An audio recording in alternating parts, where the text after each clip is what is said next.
Furfur, the demon of storms.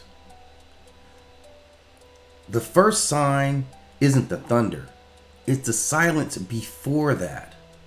That slow, predatory hush where the birds stop talking and the wind forgets how to breathe. Some storms arrive like weather, but others arrive like judgment. On nights like this, the clouds hang low and bruised, blue-black and heavy as soaked wool. Lightning flickers behind them like something trapped, trying to claw its way out.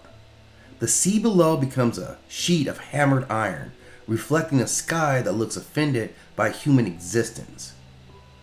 This is when people start talking carefully, not because they've become wise, but because they can feel a presence lighting up in the sky.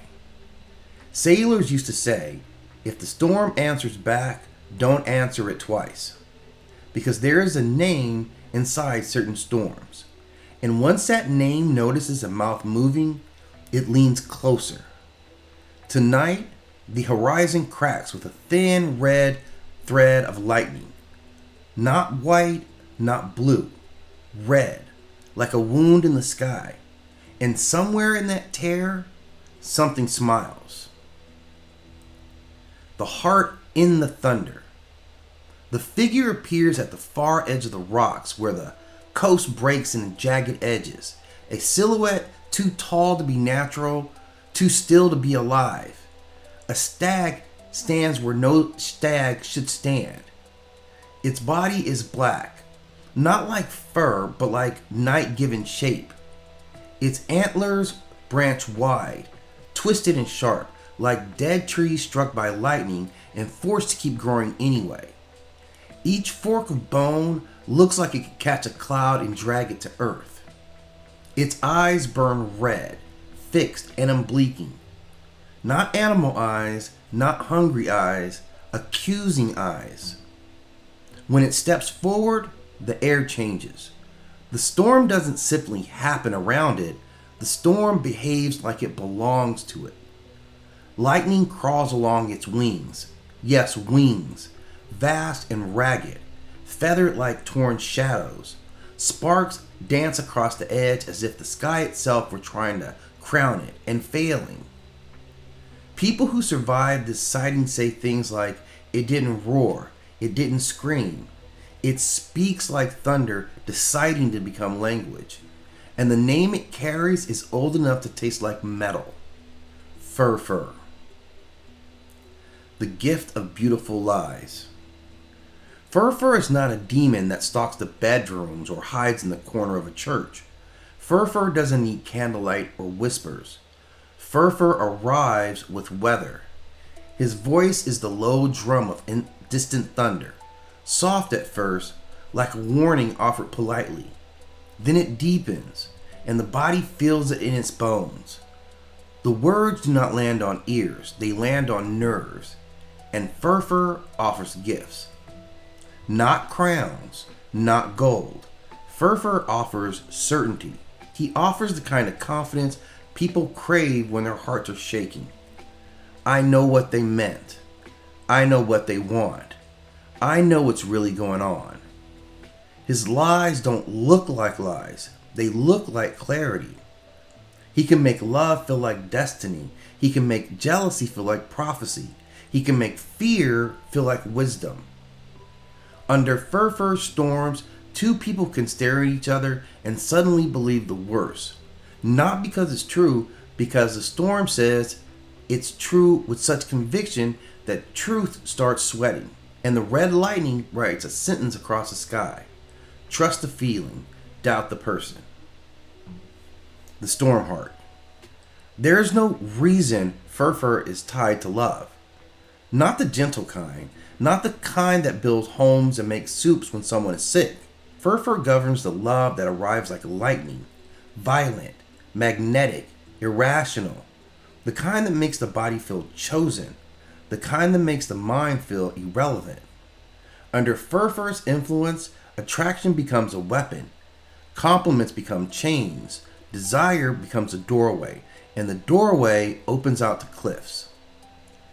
Furfur's chest glows like red coal burned through ash, pulsing with each roll of thunder. Some say the glow is the heart he stole. Others say it is the heart he never had. Either way, it beats to a rhythm of conflict. Because Furfur doesn't bring storms to the world, he brings storms to people. He is the argument that feels unavoidable, the suspicion that feels logical, the confession that arrives too late, the text message that ruins a night. And when the storm finally breaks, when someone cries, when someone shouts, when someone walks away, Furfur doesn't celebrate. He simply watches, patient as a storm, knowing something deeper. A broken heart is louder than a calm one. A loud heart attracts spirits. The rule of containment. Old grimoires warn about Furfur with a detail that sounds like superstition, until it isn't. He lies until forced to tell the truth. Not he may lie, not he sometimes lies, but he lies as a law of his being, the way fire burns and salt stings. But there is method behind that storm mouth, a triangle. Not because triangles are pretty, but because triangles are control. 3 lines, 3 limits, a shape that locks a force in the frame. Inside the triangle, Furfur's thunder becomes restrained. His red eyes sharpen with irritation. The wings twitch as if they remember freedom. Lightning still dances, but it can't strike where it wants. And this is the mythic lesson hidden behind the demonology. Some truths do not appear until chaos is cornered. People have always wanted truth from storms, from war, from heartbreak, from history, from gods. Storms don't volunteer truth. Storms must be shaped into truth. So the one who dares summon Furfur does not just summon a demon. They summon a question big enough to withstand a lie, because Furfur will test the questioner first. The questioner. Imagine the summoner as a lone figure in a black coastal ruin. Stones slip with rain, salt in the air, candle flames bending sideways in the wind like frightened tongues. The triangle is drawn on the ground, chalk and ash mixed with iron filings so it glistens faintly when the lightning flashes. The summoner's hands shake, not from fear, from the pressure of being near something that makes weather feel personal. Furfur stands inside the triangle like a statue carved from night. The antlers scrape the air. The eyes never blink. The chest glow pulses brighter as a storm thickens overhead. The summoner asks a simple thing, something very human. Tell me what they truly feel. And Furfur laughs without laughter. A low thunder roll that makes the walls tremble, because Furfur loves the question. It's the question that ruins lives. Inside the triangle, he cannot lie outright, but he can twist the truth into something jagged. He speaks carefully, like a storm pretending to be polite. They feel what the heart feels when it is afraid to be seen. That's truth, and it's also a blade. The summoner hears and thinks, they don't love me. Another person might hear it and think, they're scared because they love me. Furfur's truth isn't safe. It's honest the way lightning is honest. The storm is revelation. This is Furfur's true dominion. Not weather, not romance, not even lies. His dominion is revelation through pressure. He brings the conditions where the mask slips. Under Furfur's storms, secrets crawl to the surface because holding them becomes exhausting. People confess because silence feels like drowning. Lovers accuse because fear needs somewhere to land. Friends betray because tension demands release. Furfur doesn't create weakness, he reveals it. He is the storm that shows that trees were already rotten. And yet, that's why some seekers chase him. Not for destruction, for clarity that doesn't negotiate. Furfur can tell the hidden name of desire. He can expose the real reason behind a decision.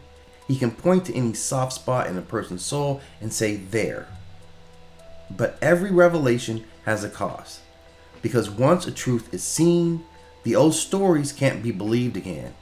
And for many people, the old lie was comforting. But that is why Furfur is called dangerous. Not because he invents horror, but because he makes reality feel too sharp to hold barehanded. The bargain of the thunder. Furfur always offers a bargain, even when none is requested. He will say, "Give me your doubt, and I will give you certainty. Give me your patience, and I will give you passion. Give me your quiet, and I will give you truth." And the storm will lean in, listening to the answer, because Furfur feeds on the moment someone chooses intensity over peace. That choice is a doorway. When someone chooses a storm, Furfur's wings spread wider. Lightning traces red veins across the feathers. The chest glow flares like a furnace. In that moment, he looks almost divine. Not holy, but awe-inspiring. And that's the trick. Some demons don't tempt with filth. They tempt with beauty. Furfur is beautiful in the way hurricanes are beautiful from space. Terrifying symmetry. Perfect violence. He doesn't ask for souls in a theatrical way. He asks for habits. React faster. Trust the rush. Choose the burn. Say the cruel thing. And if the bargain is accepted, the storm follows home. Not outside the home, inside the mind. The calm after. Eventually, the storm passes. It always does. The clouds thin, the rain weakens, the horizon stops bleeding red. The sea settles into something that resembles forgiveness, though it never truly forgives. Furfur stands at the edge of the world a moment longer. His eyes dim slightly, like embers cooling, but they never go out. The antlers still reach like lightning frozen mid-strike. And before he leaves, he offers one final truth. Not because he is kind, but because he enjoys the sound of it. He says, "People blame storms for what they have already wanted to break." Then he dissolves into mist and thunder and distance, as if he were never a creature at all, only a season of violence passing through. But the lesson remains on the rocks, written in salt and silence. Some forces cannot be defeated by strength. They can only be contained. And the storm demon's name becomes a warning told in half whispers. When the sky feels like it is listening, when the air tastes like metal, when the heart starts craving chaos and calling it fate, that isn't destiny. That is Furfur walking closer.